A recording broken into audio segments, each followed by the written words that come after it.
What is boundary lubrication? Boundary lubrication happens when the oil film becomes too thin to completely separate the shaft and bearing surfaces. In this condition, some metal-to-metal contact can occur. This usually happens during startup shutdown, low-speed operation, heavy loads. Because the oil film is very thin, friction and wear increase.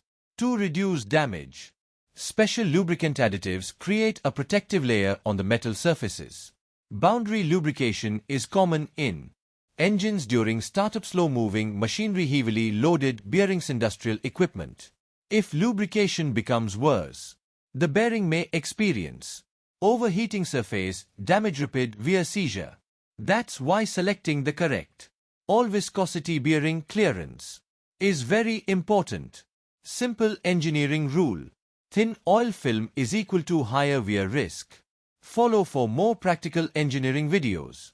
Join our upcoming YouTube live session starting June 2026 every Sunday to learn mechanical designing by SolidWorks 2026, from sketching to professional 3D modeling, assembly and drawing creation, etc., and live interactive discussions, practical examples, and real engineering learning. Subscribe and turn on the bell icon so you never miss the next live session. Follow for more practical engineering videos. If you found this video useful, please like, comment, share, and subscribe. Don't forget to click the bell icon to receive future engineering-related updates.